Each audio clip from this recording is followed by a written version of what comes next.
Hi, this is Dr. Anthony Thomas of Jarrow Formulas, here to tell you more about BoneUp, our comprehensive bone health formulation, and a complementary ingredient, Jarrow, providing activated silicon.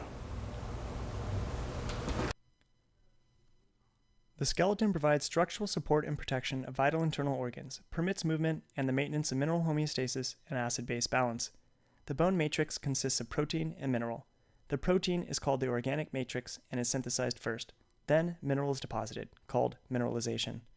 The vast majority, at approximately 90%, of the organic matrix is collagen, which provides tensile strength. The matrix is mineralized by deposition of calcium phosphate hydroxide salt, called hydroxyapatite, which provides compressive strength. Together, the collagen and mineral are a composite material with excellent tensile and compressive strength, which can bend under strain and recover its shape without damage. Forces that exceed the elastic capacity of bone may cause fracture. There are 3 phases of bone development: growth, consolidation, and remodeling. Bone growth is rapid from birth until age 2 and continues in spurts throughout childhood and adolescence, and eventually ceases in the late teens and early 20s. Although bones stop growing in length by about 20 years of age, they change shape and thickness and continue accruing mass when stressed during the modeling phase. Acquisition of bone mass occurs during both the growth and modeling phases of bone development. The remodeling phase consists of a constant process of bone resorption, or breakdown, and formation that predominates during adulthood and continues throughout life. Bone remodeling is the process by which bone is renewed to maintain bone strength and mineral homeostasis. Remodeling involves continuous removal of discrete packets of old bone, replacement of these packets with newly synthesized bone matrix, and subsequent mineralization of the matrix to form new bone. Remodeling begins before birth and continues until death. The remodeling cycle is composed of 4 phases. Activation precedes resorption, which precedes reversal, which precedes formation. Remodeling sites are thought to develop mostly in a random manner, but also are targeted to areas that require repair. Resorption is mediated by osteoclasts and takes approximately 3 weeks. Formation is mediated by osteoblasts and takes approximately 3 months via synthesis of collagenous organic matrix and facilitation of bone mineralization. Matrix maturation is associated with expression of alkaline phosphatases and several non-collagenous proteins, including osteocalcin, osteopontin, and bone sialoprotein.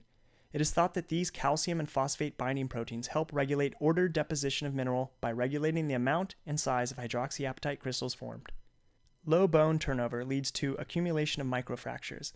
High bone turnover, with bone resorption greater than bone formation, is the main cause of microarchitectural deterioration.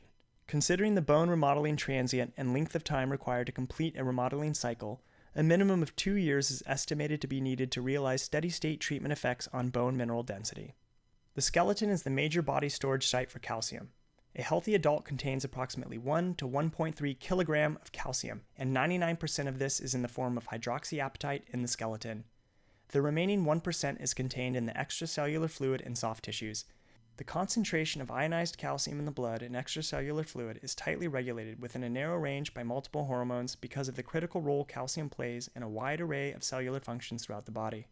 Maintenance of calcium concentrations in the face of chronically low dietary intake and status comes at the cost of leaching from the bones.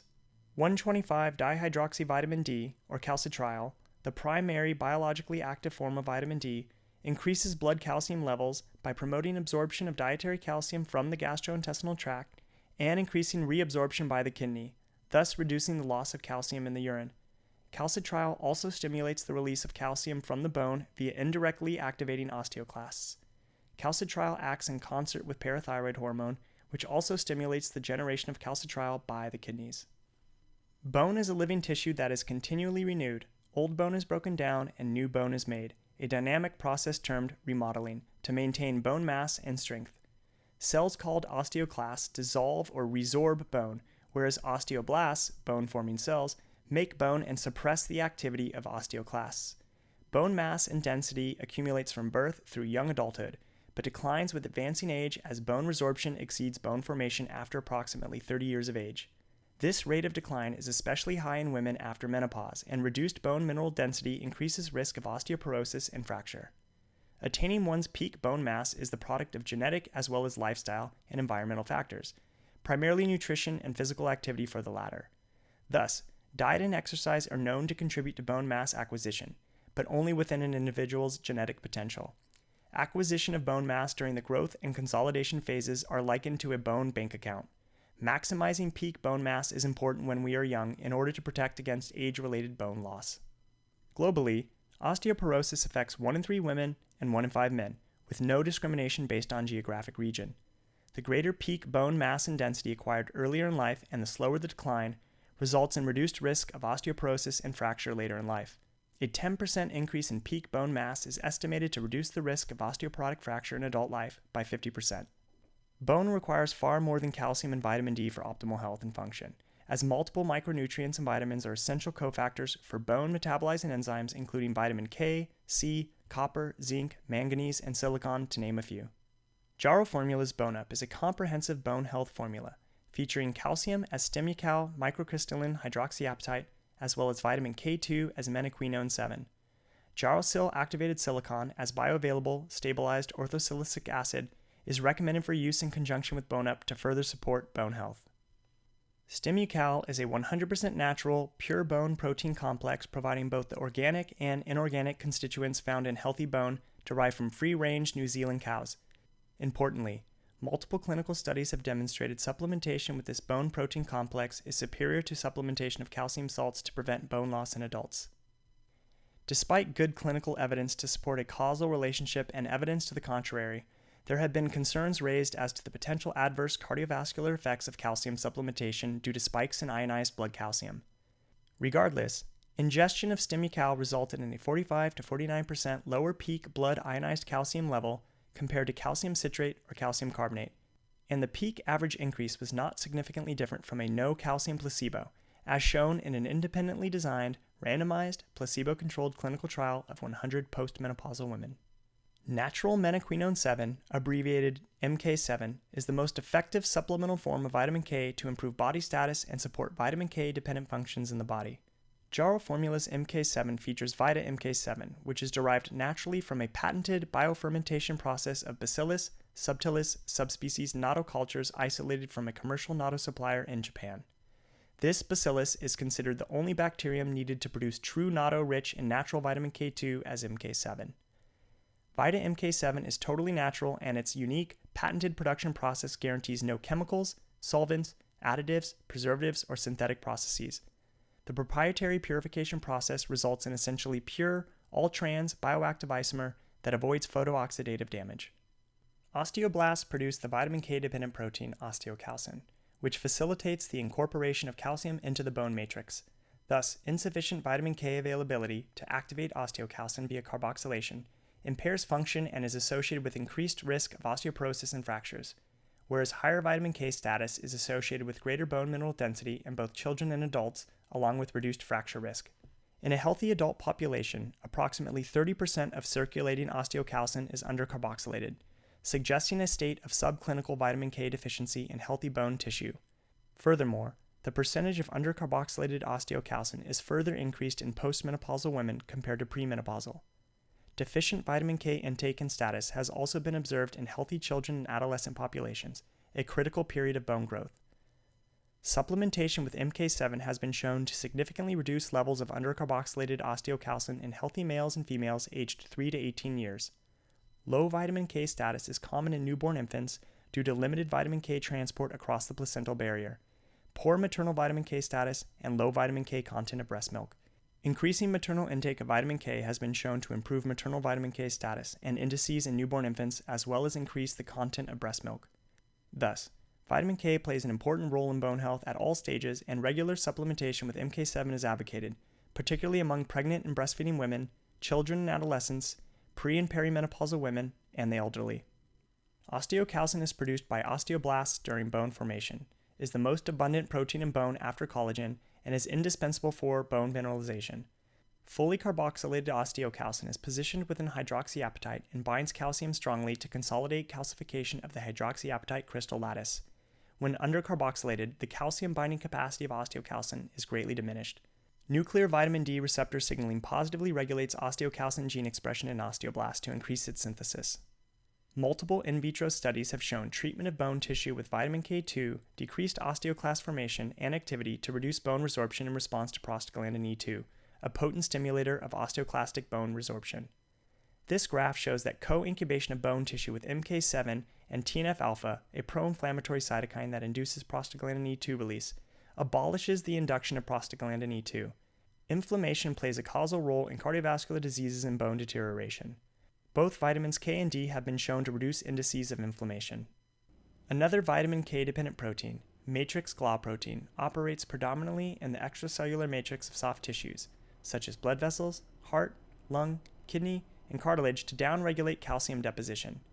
Matrix GLA protein most likely inhibits vascular calcification by directly binding with calcium ions to sequester them and thereby restrict their incorporation into the extracellular matrix. As with osteocalcin, nuclear vitamin D receptor signaling positively regulates matrix GLA protein expression, again demonstrating the synergy between these two fat-soluble vitamins in promoting bone and cardiovascular health. While calcium is essential for good health, aberrant calcium balance can lead to disorders such as osteoporosis and cardiovascular disease. As previously discussed, vitamin K plays a pivotal role in regulating calcium in the body, keeping calcium out of arteries and in bones via the activity of vitamin K-dependent proteins, matrix GLA protein, and osteocalcin. Unlike blood coagulation proteins made in the liver, which require much lower levels of vitamin K for complete carboxylation to convey biological activity, higher levels of vitamin K are needed in peripheral tissues for complete carboxylation of osteocalcin and matrix GLA protein. Dietary intake of vitamin K in 219 healthy adults eating an average U.S. diet was found to be insufficient for carboxylation of osteocalcin, although normal blood clotting was maintained. Current dietary guidelines for vitamin K are based on needs to maintain normal blood clotting, which is insufficient to maintain healthy bones and arteries, as highlighted by the widespread prevalence of deficient vitamin K status assessed by osteocalcin carboxylation among children, adolescents, and adults in Western populations. Regular supplementation with MK7 is advocated to encourage bone and cardiovascular health due to inadequate dietary intake of vitamin K2 and enhanced bioavailability and bioactivity of MK7 compared to vitamin K1 and MK4 in peripheral tissues. One of the most convincing studies showing the cardioprotective benefits of vitamin K2 is the large-scale, well-controlled Rotterdam Heart Study, a Dutch trial that tracked 4,800 participants for 7 years. Higher intakes of vitamin K2, but not vitamin K1, were associated with less calcification of the aorta, whereas participants who ingested less vitamin K2 were more likely to have moderate to severe calcification. Furthermore, higher intakes of vitamin K2 were associated with reduced risk of cardiovascular diseases and mortality. Interestingly, the measured dietary intake of vitamin K1 in this adult Dutch population at approximately 250 microgram per day, which was not associated with reduced aortic calcification or cardiovascular disease and death, is much higher than average intake estimates in the U.S. population aged 55 and over at approximately 80 to 120 microgram per day. As vitamin K2 is of bacterial origin, we find it in fermented food products in which bacteria are used as starter fermentation cultures such as cheeses and sauerkraut. The best dietary source of vitamin K2, in the form of MK7, is the traditional Japanese dish natto, cooked soybean fermented by Bacillus subtilis subspecies natto, that while popular in Japan, is not much appreciated outside of Japan. Small amounts of vitamin K2 can be found in various animal products. Again, increasing dietary consumption of natural vitamin K2 results in healthier bones and cardiovascular health, but daily consumption of typical vitamin K2 containing foods, with the exception of natto, may not be adequate to meet the body's needs. Supplementation with natural vitamin K2 as MK7 better supports the activity of vitamin K-dependent proteins outside of the liver to promote bone, cardiovascular, and overall health. Clinical research has shown that supplementation with Jarrow formulas BoneUp significantly reduced multiple biomarkers of bone resorption and significantly increased vitamin D status in young women. Silicon is required for proper bone formation in animals and has a positive correlation with bone mineral density in humans. Analysis of data from the Framingham and Framingham offspring studies for 1,251 men and 1,596 pre- and postmenopausal women aged 30 to 87 years revealed up to a 10% difference in bone mineral density between individuals with the highest versus lowest intakes of silicon. Combined therapy of silicon as orthosilicic acid with calcium and vitamin D had profound effects on the preservation of bone mineral density in humans. The daily addition of 6 mg to 1,000 mg calcium carbonate and 800 IU vitamin D3 maintained baseline bone mineral density in women with osteopenia over a period of 12 months and showed a significant increase in bone collagen formation, whereas women supplemented with calcium and vitamin D alone experienced bone mineral loss. Dietary silicon stimulates collagen production in the skin, This has been demonstrated in both animals and humans. For example, in a study of 50 women with photo-damaged skin, 10 mg per day of supplemental silicon as orthosilicic acid led to significant decreases in skin roughness and significant increases in elasticity. A quantitative assessment of skin microrelief, a measurement of wrinkle depth and length, demonstrated a significant decrease in the depth and incidence of fine wrinkles in women taking the orthosilicic acid supplement. This is likely due to an increase in silicon-induced skin collagen production and an overall strengthening of the skin matrix.